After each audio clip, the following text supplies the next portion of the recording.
जय हिंद दोस्तों, आप सब कैसे हैं। आज हम 2024 में आई एक Malayalam mystery film Abram Ojhla के बारे में बात करेंगे।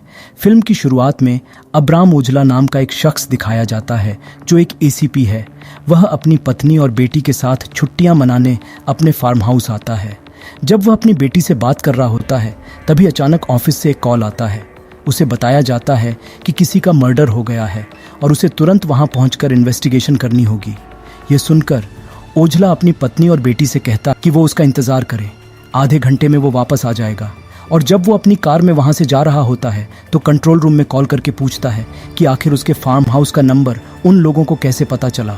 तो जो कंट्रोल रूम में बंदा बैठा होता है वह बताता है कि उन लोगों ने उसे कॉल किया ही नहीं है। ये सुन के ओसलर हैरान हो जाता है और वो समझ जाता है कि ज़रूर यह किसी की चाल होगी। इसीलिए वो तुरंत गाड़ी मोड़ता है और अपने घर में पहुंचता है और देखता है कि वहाँ पे सामान पूरा उलझा हुआ है। वो अपनी वाइफ और बेटी को ढूंढने की कोशिश करता है कि उसकी पत्नी और बेटी का अपहरण हो चुका है। इसके बाद कहानी कुछ साल आगे बढ़ती है जहां पुलिस अपहरणकर्ता को गिरफ्तार कर लेती है। पूछताछ में वह कबूल करता है कि उसने ओझलर की पत्नी और बेटी को मारकर उनके छोटे छोटे टुकड़े किए और उन्हें कहीं दफना दिया, लेकिन उसे याद नहीं कि वह जगह कहाँ है। ओझलर सालों से इसी सवाल का जवाब ढूंढ रहा था ताकि वह अपनी पत्नी और बेटी के अवशेष देख सके। इस सोच ने उसकी रातों की नींद छीन ली थी, जिसकी वजह से उसे इंसोम्निया हो गया था और वह हर जगह पे जानवरों को लुसने करता था। वो हफ्ते में एक बार उस जेल में भी जाता था उस कातिल के लिए खाना लेकर, ताकि वह बहला फुसलाकर उससे उलवा सके कि आखिर उसकी बेटी और बीवी की लाश कहाँ पर है। लेकिन वो कातिल जब भी खाना खाता था वो उसे एक ही जवाब देता था कि उसे याद नहीं आ रहा है कि आखिर उसकी बेटी और बीवी को उसने कहाँ पर गाड़ा है। उसके बाद हमें एक आईटी कंपनी में काम करने वाला बंदा दिखाया जाता है जो कि जब अपने घर जा रहा होता है तो रास्ते में उसका एक्सीडेंट हो जाता है। इधर एम्बुलेंस वाले को कॉल आता है कि रास्ते में किसी का एक्सीडेंट हो गया है, तो एम्बुलेंस लेकर वहां पे पहुंचता है और उसे तुरंत हॉस्पिटल में भर्ती करवाता है। उसका ऑपरेशन डॉक्टर अरुण करता है और वह ठीक भी हो जाता है, लेकिन ऑपरेशन की वजह से उसके राइट लेग में कुछ भी महसूस नहीं हो रहा होता। डॉक्टर उसे बताता है कि वह चिंता ना करें, ये कुछ दिनों में ठीक हो जाएगा। उस दिन उसका बर्थडे होता है और जब उसकी वाइफ उसके लिए केक लेकर आती है तो देखती है कि उसके पति का पैर कटा हुआ है और खून निकलने की वजह से उसकी मौत हो गई है। जब सारे स्टाफ को इस बारे में पता चलने पर सभी चौंक जाते हैं और ओझलर को जांच के लिए बुलाया जाता है। जब ओझलर वहां पहुंचकर जांच शुरू करता है तो उसे एक नोट मिलता है जिस पर लिखा होता है हैप्पी बर्थडे टू यू। इसे देखकर वह समझ जाता है कि यह किसी खतरनाक कातिल का काम है जिसने चुपके से आकर यह किया है। कातिल ने पीड़ित का पैर काटकर उसकी जान ली थी। जब वे सीसीटीवी फुटेज की जांच करने की कोशिश करते हैं तो पता चलता है कि सभी कैमरों को निष्क्रिय कर दिया गया है, जिससे कोई भी फुटेज उपलब्ध नहीं है। से पूछताछ करता है कि क्या उसे कोई दुश्मन है, तो अरुण उसे बताता है कि उसके पिता ने हॉस्पिटल उसकी बहन के नाम से शुरू किया था, जिसकी किसी कारण वर्ष मौत हो गई थी और इस हॉस्पिटल में कुछ पेशेंट्स आते हैं जो कि जिंदा नहीं बच पाते। इसीलिए इस हॉस्पिटल के दुश्मन तो ज़रूर होंगे, क्योंकि कुछ ना कुछ लोग हॉस्पिटल को ही दोषी ठहराते हैं। उनकी मौत का वो लड़का जिसकी मौत हुई होती है उसके पिता से भी पूछताछ करी जाती है, तो उसका पिता उसे बताता है कि उसका कोई भी दुश्मन नहीं था। जब उस बंदे का पोस्टमार्टम कराया जाता है तो फॉरेंसिक एक्सपर्ट उसे बताया जाता है कि हत्यारा चाहे जो भी हो, उसकी मेडिकल जानकारी तो बहुत अच्छी है, लेकिन उसमें प्रैक्टिस की कमी है। वह जानता है कि कहाँ कट लगाना है, लेकिन उसका तरीका बिल्कुल पेशेवर नहीं है। इससे यह साबित होता है कि उसके पास प्रैक्टिस की कमी है। ओझलर इस केस पर काम करता है, लेकिन उसे कोई ठोस सुराग नहीं मिल रहा, जिससे वह बेहद परेशान हो जाता है। वह सोचने लगता है कि आखिर इतने अच्छे इंसान को मारने की वजह क्या हो सकती है। इसके बाद हमें एक बाइक सवार दिखाया जाता है जो अपनी बाइक चला रहा था। तभी एक गैंग उस पर हमला कर वह घायल हो जाता है।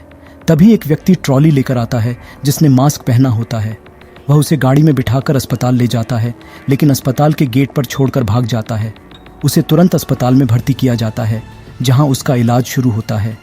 रात में जब वह व्यक्ति सो रहा होता है तो अचानक लाइट चली जाती है। तभी एक आदमी डॉक्टर बनकर आता है और उसके पैर पर कट लगा देता है, जिससे खून बहने लगता है और उसकी वहीं मौत हो जाती है।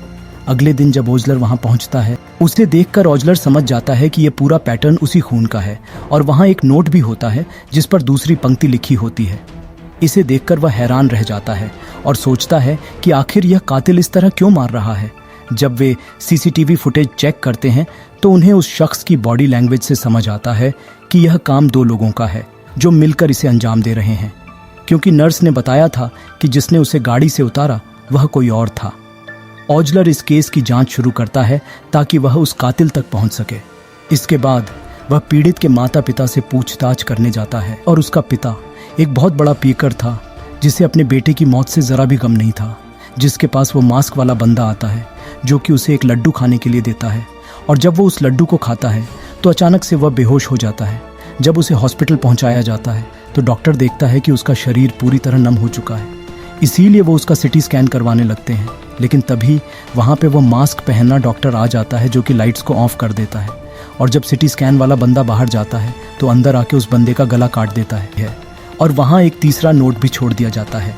जब ऑजलर वहाँ पहुँचता है तो यह देखकर वह बेहद चौंक जाता है और सोचता है कि आखिर यह हत्यारा इन लोगों को क्यों मार रहा है। उसे लगता है कि इन सब के बीच कोई न कोई संबंध जरूर है।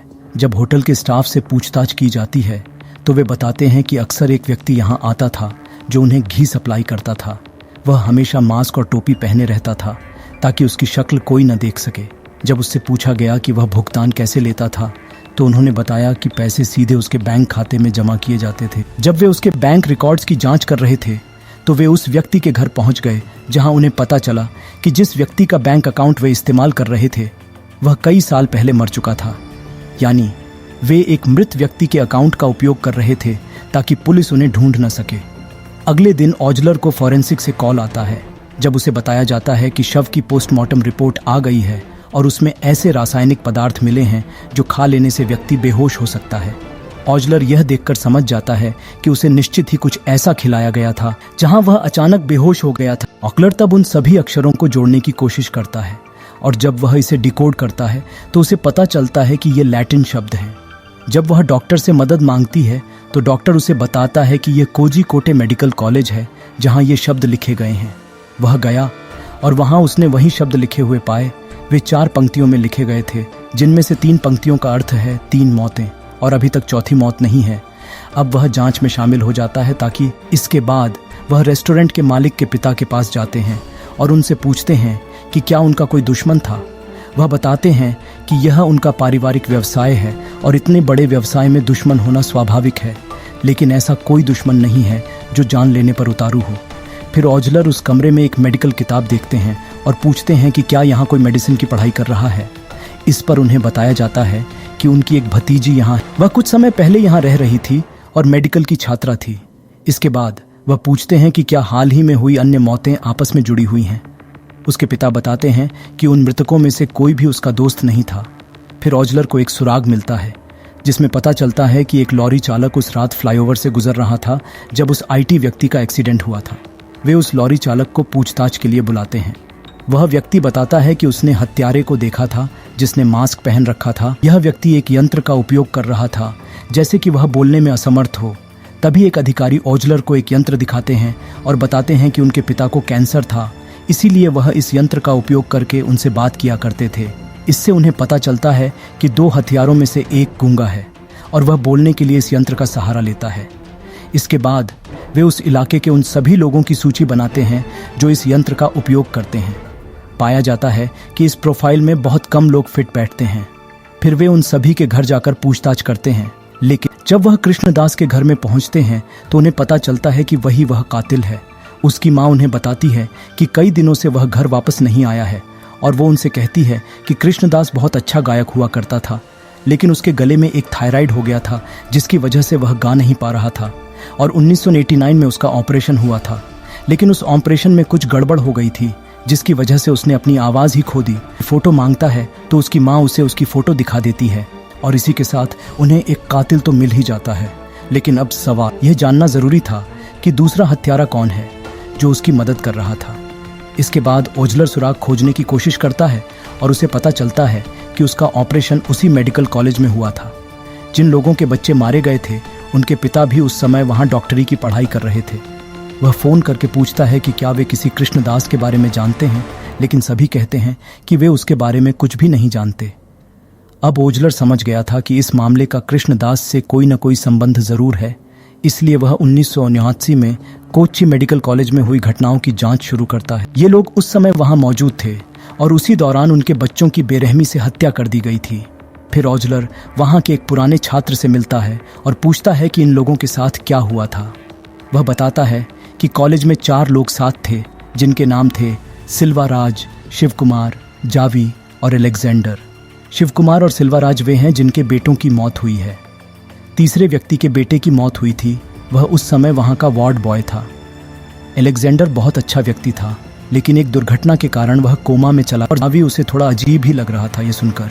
इसलिए ओजलर अपनी टीम को जावी के घर भेजता है ताकि वे जावी से बात कर सकें, लेकिन वहां वे जावी को नहीं पाते क्योंकि वह एक ऑपरेशन के लिए गया हुआ था। इसके बाद वे लोग अलेक्जेंडर के घर जाते हैं, जहां उन्हें पता चलता है कि अलेक्जेंडर दुबई में है।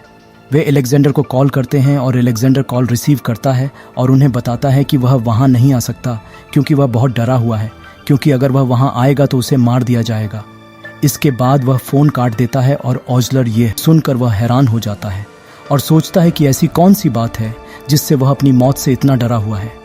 फिर वह जावी से मिलने जाता है, जहां जावी अपना ऑपरेशन करवाने के लिए तैयार था। ओजलर जावी से कहता है कि उसकी जान को खतरा है। जावी तब ओजलर से कहता है, मौत तो एक ना एक दिन सबको आनी ही है। ओजलर तब समझ जाता है कि जावी अपनी मौत के लिए तैयार है, यानी उसने अतीत में कुछ गड़बड़ की है जिसकी वजह से वह जानता है कि उसकी मौत निश्चित है। वहां से निकलने के बाद जावी सलवा शिवा को फ़ोन करता है और कहता है ओजलर यहाँ तक पहुँच गया है उससे पूछताछ करने के लिए, लेकिन चाहे कुछ भी हो जाए वह उसे सच नहीं बताएगा। मतलब ये सभी लोग मिलकर कुछ सच छुपा रहे थे। अगले दिन अलेक्जेंडर दुबई से वापस आ जाता है और ओजलर को फ़ोन करके बताता है कि वह उससे मिलना चाहता है। जब ओजलर वहां पहुंचता है तो अलेक्जेंडर उसे सच बताने के लिए तैयार होता है, लेकिन तभी कृष्णदास अपने आदमियों के साथ वहां आ जाता है और पुलिस पर हमला कर देता है। वह अलेक्जेंडर को उठाकर ले जाने लगता है, लेकिन तभी ओजलर उसे पकड़ लेता है और उसे गिरफ्तार कर लेता है। वे कृष्णदास से पूछताछ करते हैं। वह उन्हें बताती है कि 3 मौतें पहले ही हो चुकी हैं, लेकिन अब बादल गरजने वाले हैं, यानी वे रुकने वाले नहीं हैं और आगे और भी हत्याएं होंगी। अगले दिन पुलिस के पास उस शराबी की पत्नी आती है और बताती है कि उसका पति पहले उस मेडिकल कॉलेज में काम करता था। वह यह भी बताती है कि कुछ महीने पहले एक लड़का आया था और उस कॉलेज के बारे में पूछताछ कर रहा था। वह एक डॉक्टर था जो अपनी बहन के बारे में पूछ रहा था। यह सुनकर अधिकारी समझ जाता है कि वह डॉक्टर अरुण ही होगा और वह उसके पास जाकर उससे पूछताछ करता। डॉक्टर अरुण उसे बताते हैं कि वह अपनी बहन के बारे में जानने के लिए गया था, क्योंकि 1979 में उसकी बहन वहां पढ़ाई करती थी और अचानक उसने खुद को मार लिया। वह उसी कारण का पता लगाने के लिए उस व्यक्ति के पास गया था ताकि वह जान सके कि उसकी बहन ने आत्महत्या क्यों की थी। इस बीच हत्यारा जावी को अगवा कर ले जाता है और उसे उसी मेडिकल कॉलेज में ले जाता है ताकि वह उसे मार सके। जब ओजला को इस बात का पता चलता है तो वह वहां जाने के लिए निकल पड़ता है। अरुण ने उसे अपनी बहन की एक तस्वीर भी दिखाई जहां उसका प्रेमी उसके साथ था और वह जानना चाहता था कि उसका प्रेमी वास्तव में कौन है। और जब ओझला उस तस्वीर को देखता है तो वह समझ जाता है कि असली प्रेमी अलेक्जेंडर है, और जिसे वे अलेक्जेंडर समझ रहे थे वह वास्तव में अलेक्जेंडर नहीं था, बल्कि उसे जानबूझकर वहां भेजा गया था ताकि उन्हें गुमराह किया जा सके। और जो ये हत्याएं कर रहा है वह कोई और नहीं बल्कि अलेक्जेंडर ही है, क्योंकि अतीत में उसके साथ कुछ ऐसा हुआ था जिसकी वजह से उसकी प्रेमिका ने आत्महत्या कर ली थी और वही लोग इसके लिए जिम्मेदार थे। इस बीच हमें दिखाया जाता है कि वास्तव में अलेक्जेंडर क्या कर रहा। इसके बाद वह जाबी को मेडिकल कॉलेज के स्ट्रेचर पर लिटा देता है और उसकी कलाई पर कट लगाता है ताकि खून बहने से उसकी मौत हो जाए। तभी ओझला वहां पहुंच जाता है और अलेक्जेंडर को गिरफ्तार कर लेता है। गिरफ्तारी के बाद ओझला उससे पूछताछ शुरू करता है और कहता है कि उसे अब पूरी सच्चाई बतानी होगी कि 1979 में ऐसा क्या हुआ था जिससे वह उन लोगों के बच्चों को मारने पर उतारू हो गया।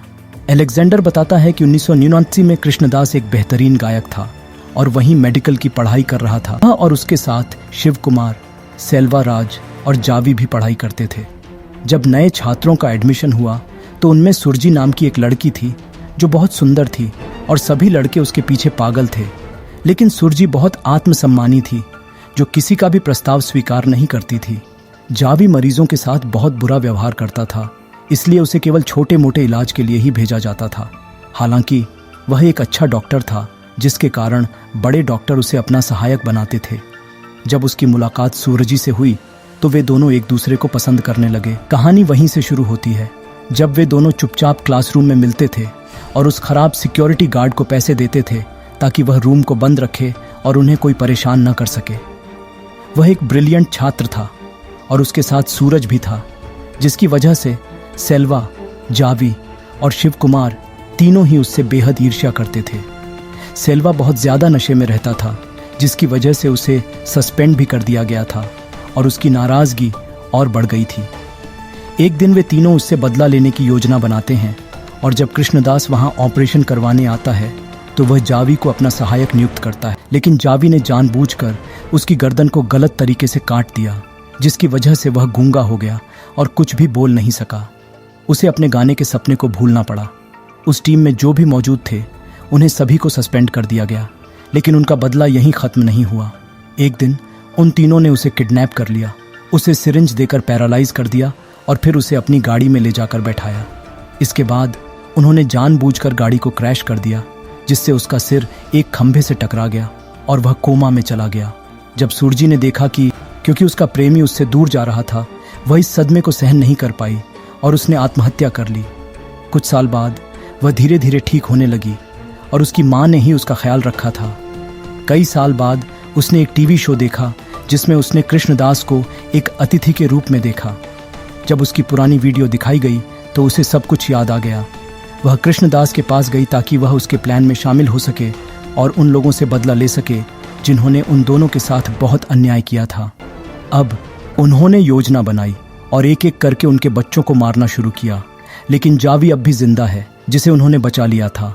अलेक्जेंडर ओजलर से कहता है कि वह जावी से मिलना चाहता है, तो ओजलर उसकी इच्छा पूरी करता है और जावी को वहां लेकर आता है। वहां जावी उससे कहता है कि वह तो बच गया। तब अलेक्जेंडर उससे कहता है कि मरने का कोई ना कोई विकल्प जरूर होगा। एक हफ्ते बाद जावी अपनी मेडिकल किताब लॉन्च करता है, जिसकी प्रेस कॉन्फ्रेंस के लिए वहां कई रिपोर्टर आते हैं और ओजलर भी वहां मौजूद होता है। तभी वह देखता है, तभी अचानक जावी को बहुत जोर से खांसी आने लगी। ठीक उसी समय ओजलर के पास फॉरेंसिक विशेषज्ञ का फोन आता है और वह उसे बताता है कि सर्जिकल नाइफ जो उन्होंने अलेक्जेंडर से बरामद की थी, उसमें एक ऐसा रसायन है जो एक हफ्ते बाद असर दिखाता है। वह रसायन इतना खतरनाक है कि यह सीधे व्यक्ति के दिल पर असर करता है, जिससे हार्ट अटैक होता है और व्यक्ति की मौत हो जाती है। ये सुनकर ओजलर हैरान रह जाता है और जब वह जावी की तरफ देखता है तो पाता है कि जावी हार्ट अटैक से मर चुका था। यानी अलेक्जेंडर ने अपने इस शिकार को भी नहीं छोड़ा। कुछ दिनों बाद जब वह अपनी पत्नी के हत्यारे विनीत के पास जाता है तो वह उससे पूछता है कि उसकी बेटी और पत्नी की लाशें कहाँ हैं। विनीत कहता है कि उसे याद नहीं है, लेकिन ओजला उससे कहता है कि वह शुरू से ही झूठ बोल रहा है। किसी भी चाकू पर बोन रेसिड्यू नहीं मिला, क्योंकि अगर उसने अपनी बेटी और पत्नी को छोटे छोटे टुकड़ों में काटा होता तो उसके चाकू पर बोन रेसिड्यू होता। यह सुनकर विनीत हंसता है और उसे बताता है कि अगर बोन रेसिड्यू मिला होता तो ओजला सच जानने में देर कर चुका होता। इसके बाद विनीत ओजला को चुनौती देता है कि अगर वह अपनी पत्नी और बेटी का पता लगा सके तो लगा ले, और इसी के साथ फिल्म यहीं ख़त्म हो जाती है।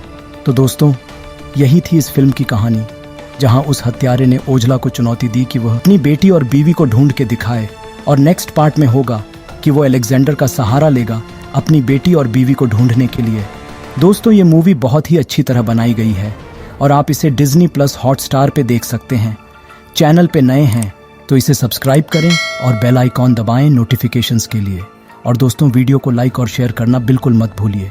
तो मैं मिलता हूं आपको अगली वीडियो में, तब तक के लिए जय हिंद।